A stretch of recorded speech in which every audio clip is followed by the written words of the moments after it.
Hi, this is Nadira with Fresh Fire. I hope you're having a wonderful day. Thank you for joining us again for another Wisdom Wednesday Nugget. So today we're going to be talking about self and the relationship with yourself and how the relationship with yourself affects your relationships with other people. In Mark 12, Jesus was asked what the greatest commandment was. And he gave a two-part answer. The most important one, he says, is the Lord, our God, the Lord is one. Love the Lord your God with all of your heart, with all of your soul, and with all of your mind, and with all of your strength.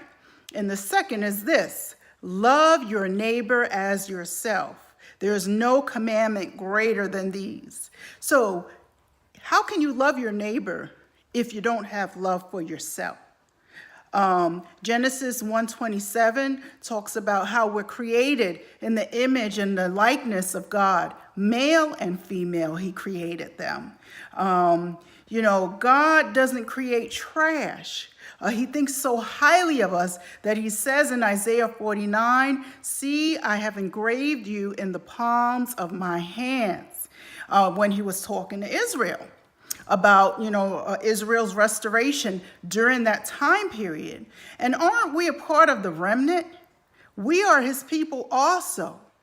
And let's not forget John 3:16, where, God so loved the world that he gave his one and only son. There's so many scriptures throughout the Bible about God's love for us. And we need to love ourselves, be kind to ourselves, and treat ourselves like the precious children of God that we are. Nothing can ever measure the width or the depth or the height of God's love. It's so vast, his love for us. We can adjust for the better how we view ourselves and how we treat ourselves. We can be so hard on ourselves at times. Maybe, we've missed the mark and we've fallen and we need to get back on track. Maybe, you have this image of perfection that you want to reach. And I myself struggle with that, wanting to be perfect. No one is perfect but God. And I have to remind myself of that. Nadira, you did the very best you could. Yes, I can take constructive criticism. Yes, I can make adjustments. So the next time I will do a better job. But I did the very best I could at that moment. And I'm not going to beat myself up about it. I'm going to show myself some kindness like I would for anybody else. Maybe you're someone who's just putting so much on yourself. To the point that it's a lot on your body, it's a lot on your psyche. We can just be so hard on ourselves, and we need to take it easy sometimes. Show ourselves a little bit of mercy and kindness. And we need to love ourselves by seeing ourselves through the eyes of God. If we can have faith that God can bless us with things, then we can have faith in his word when he talks about how much he loves us, when he talks about us being made in his image, when he talks about how precious we are. He's got the numbers on our head, the hairs on our head numbered. That's how precious we are to God. So let's move on to talking about how our relationship with ourselves affects our relationships with others. It is interwoven. How we treat ourselves and how we view ourselves affects our relationships with other people. I think of a woman who keeps choosing the wrong type of men to date because she's insecure. She doesn't believe that she deserves God's best for her. And so she chooses men based off of that.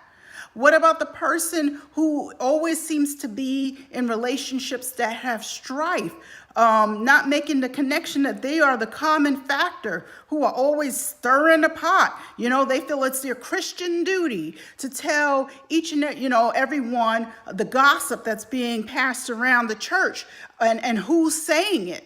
You know, I think of the brother who's on his fourth marriage because he fails to look at the fact that he's verbally abusive. With each marriage, he keeps hoping that this new one will be different. But he doesn't realize until he deals with the root of that thing, why he is acting and treating his wife that way, he will not have the type of marriage that God ordained. But you know, let's be encouraged because we are all works in progress. And if this is your struggle, read what God says in his word about you. And if it doesn't line up, pray for help with that. Give yourself a break. You are doing the very best that you can. And if you're not, just make adjustments. That's all. Do something nice for yourself every once in a while. You deserve it. And if no one has told you today that they love you, please hear me when I say God loves you, he adores you, and you are precious in his sight. And if you know that already and you're already walking in that, well, go on with your bad self. So if Fresh Fire can help with any way, if this is an issue for you, please reach out for us. We are here for you. We love you, and we are praying for you. We'll see you next time. Bye-bye.